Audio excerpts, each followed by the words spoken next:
केदारनाथ के रहस्य। बोलो हर हर महादेव। चारों ओर खूबसूरत वादियां, बर्फ से बिछी चादर, मन को मोह लेने वाली प्राकृतिक सुंदरता के बीच बसा है बाबा केदार का पवित्र मंदिर।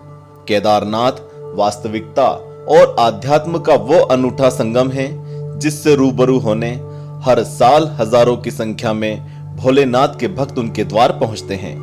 ऐसा लगता है मानो संसार की परम शक्ति से जब दुनिया की सबसे खूबसूरत जगह बनाने के लिए कहा गया तो उन्होंने कैनवास पर केदारनाथ को उकेर दिया। कहते हैं धरती पर खूबसूरत केदारनाथ में स्वर्ग से हवा आती है। यहाँ के कण कण में देवों के देव महादेव विराजते हैं। कई सदियां आई और गईं, लेकिन ये मंदिर अपने स्थान पर जस का तस खड़ा है।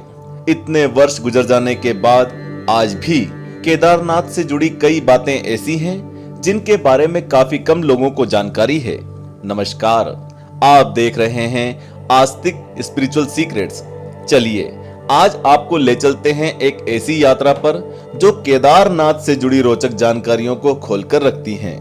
ये वीडियो अपने बच्चों और सभी परिवार वालों को जरूर दिखाएं।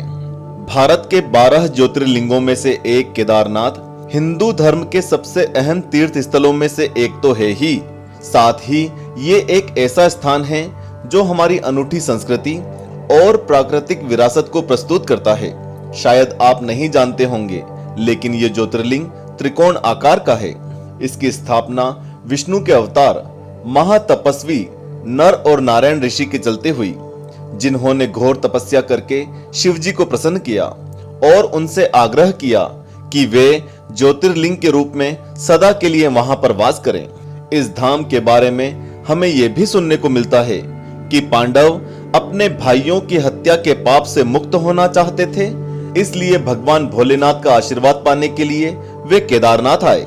लेकिन नाराज भोलेनाथ पांडवों को दर्शन नहीं देना चाहते थे, इसलिए वे अंतर्ध्यान होकर केदारनाथ में जा बसे। दूसरी ओर पांडव भी भोलेनाथ के दर्शन बगैर वापस लौटने के इच्छुक नहीं थे। भोलेनाथ ने इस दुविधा का हल निकालते हुए बेल का रूप धारण कर लिया। पांडवों को संदेह होने पर भीम ने विशाल रूप धारण कर 2 पहाड़ों पर पैर फैला लिए, जहां से सारे बेल तो निकल गए, लेकिन बेल के रूप में शिवजी उनके पैरों के नीचे से नहीं जा सके। जिसके बाद भीम बलपूर्वक बेल पर झपटे। शिवजी बेल के रूप में जमीन में अंतर्ध्यान होने लगे, लेकिन भीम ने उन्हें पकड़ लिया। उनकी इस भक्ति और तपस्या को देखकर शिवजी प्रसन्न हुए और उन्होंने पांडवों को इस पाप से मुक्त कर दिया। लेकिन इस पूरी कथा में बेल के रूप में शिवजी का सर अंतर्ध्यान होकर नेपाल में रह गया और उनका धड़ केदारनाथ में। यही वजह है कि केदारनाथ में शिवजी भगवान के पृष्ठभाग की पूजा की जाती है, जबकि उनके सर की पूजा आज भी पशुपतिनाथ मंदिर में की जाती है। इसके अलावा शिवजी की भुजाएं तुंगनाथ में, मुख रुद्रनाथ में, नाभि मदमदेश्वर में और जटा कल्पेश्वर में अंतर्ध्यान हुई और इसीलिए अलग अलग स्थान पर शिव जी के अलग अलग भागों की पूजा की जाती है। देखा जाए तो ये मंदिर आपस में जुड़े हुए हैं। कहते हैं कि इससे पहले शिव जी केदारनाथ में वास जरूर करते थे, लेकिन उनके इस प्रसिद्ध मंदिर की नींव सबसे पहले पांडवों द्वारा रखी गई। इसके बाद से ये मंदिर काफी समय के लिए विलुप्त हो गया। ऐसे में इसे खोजने और निर्मित कराने का काम आदि गुरु शंकराचार्य ने किया। सुनने में यह भी आता है कि यह मंदिर 400 साल तक बर्फ में दबा हुआ था और उसके बाद जब यह मंदिर बर्फ से बाहर निकला तो पूरी तरह सुरक्षित था। वाडिया इंस्टीट्यूट के वैज्ञानिक भी इस तथ्य को सच मानते हैं। वे बताते हैं कि 13 से 17 शताब्दी के बीच एक समय ऐसा था जब 400 सालों के लिए हिम युग आया और उस दौरान इस मंदिर समेत हिमालय का बहुत बड़ा क्षेत्र बर्फ के भीतर दब गया था। आज भी इस मंदिर की दीवारों और पत्थरों पर पुरानी बर्फ के वो निशान देखने को मिलते हैं जो इस बात का सबूत है कि ये मंदिर ऐसे दौर से गुजरा है। मंदिर को लेकर हैरानी की बात है कि इतने साल पुराना होने के बाद भी इसका निर्माण इतना पक्का है कि 2013 में आई आपदा में भी इस मंदिर का कुछ नहीं हुआ। ये 99% पूरी तरह सुरक्षित रहा, जबकि पूरी केदारनाथ घाटी इस बाढ़ की चपेट में आ गई थी। आज विज्ञान कहता है कि इस मंदिर के निर्माण में उपयोग किए गए पत्थर और संरचना और इसकी दिशा भी एक कारण है कि मंदिर को कुछ नहीं हुआ।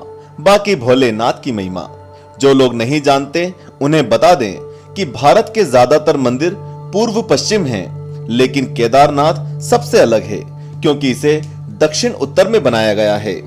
विशेषज्ञों के अनुसार यदि मंदिर पूर्व पश्चिम में बनाया गया होता तो यह पहले ही नष्ट हो जाता या 2013 की बाढ़ की स्थिति को यह बिल्कुल नहीं झेल पाता।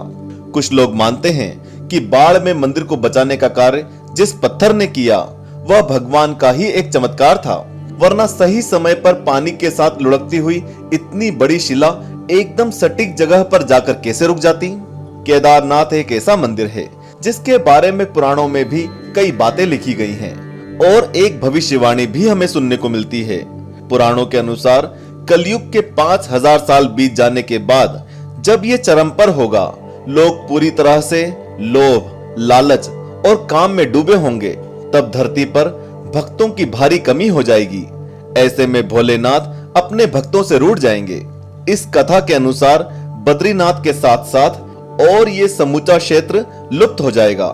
जिस दिन नर और नारायण पर्वत आपस में मिल जाएंगे, उस दिन बद्रीनाथ के मार्ग भक्तों के लिए सदा सदा के लिए बंद हो जाएंगे और इसी के साथ केदारनाथ भी धरती पर से विलुप्त हो जाएंगे। हैरानी की बात है कि जिस धाम में आज शिव विराजते हैं वो कभी हमेशा के लिए बंद हो जाएगा और ऐसे में शिव के भक्तों को अपने भगवान को देखने का कोई मार्ग शेष नहीं होगा और शायद तभी कलयुग का अंत हो जाएगा। आज के वीडियो में बस इतना ही। अगर वीडियो अच्छा लगा हो तो इसे लाइक करें। हम भविष्य में केदारनाथ से जुड़ी और भी जानकारियां आप तक पहुंचाते रहेंगे। ओम नमः शिवाय।